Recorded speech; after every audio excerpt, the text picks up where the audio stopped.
I was trying to figure out who I was and how that could be fixed, something like that.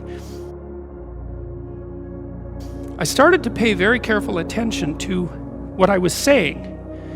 I don't know if that happened voluntarily or involuntarily, but I could feel a sort of split developing in my psyche. But I split into two, let's say. And one part was let's say the old me that was talking a lot and that liked to argue and that liked ideas. And there was another part that was watching that part, like just with its eyes open and neutrally judging. And the part that was neutrally judging was watching the part that was talking and going, that isn't your idea. You don't really believe that. You don't really know what you're talking about. That isn't true.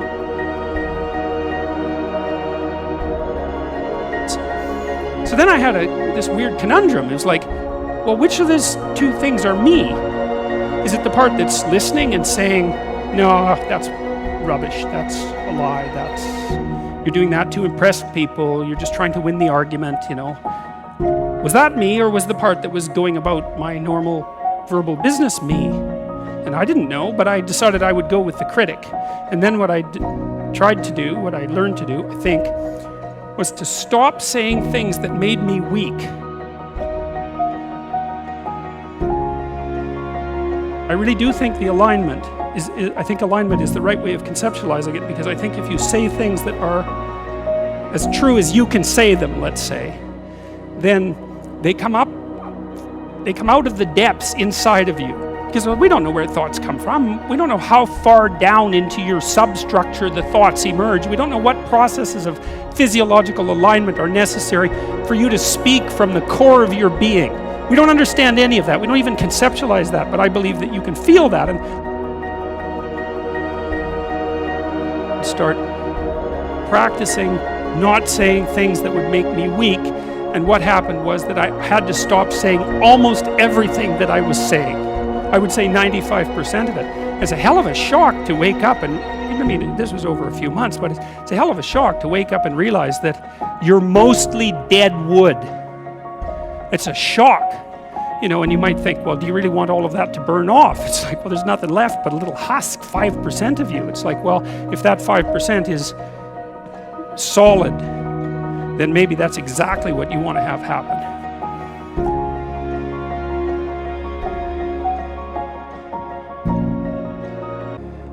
So it's worth thinking about.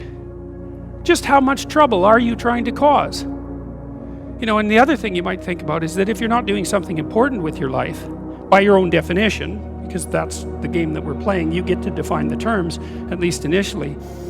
Maybe you're prone to cause trouble just because you don't have anything better to do. Because at least trouble is more interesting than boring. You know, that's something you learn if you read Dostoevsky. Dostoevsky knew that extraordinarily well. And so if you're not doing something, if you're not pushing yourself to the limits of your capacity, then you have plenty of leftover.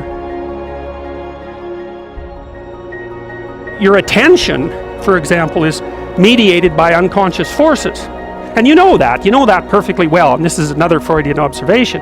You know, if you're sitting down to study, for example, your conscious intent is to study.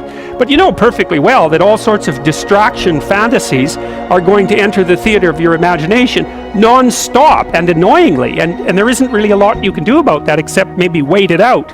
You know, so you'll be sitting there reading and your attention will flicker away. You'll think about, I don't know, maybe you want to watch Jane the Virgin on Netflix or something like that, or maybe it's time to have a peanut butter sandwich, or you should get the dust bunnies out from underneath the bed, or it's time to go outside and have a cigarette, or maybe it's time for a cup of coffee, or it's like all these subsystems in you that would like something aren't very happy just to sit there while you read this thing that you're actually bored by, and so they pop up and try to take control of your perceptions and your actions non-stop. Maybe you think, well, this is a stupid course anyways, why do I have to read this damn paper, and what am I doing in university, and what's the point of life? It's like you can really get going if you're trying to avoid doing your homework, and then you might think, well, what is it in you that's trying to avoid? Because after all, you took the damn course and you told yourself to sit down. Why don't you listen? Well, because you're a mess. That's basically why. You haven't got control over yourself at all.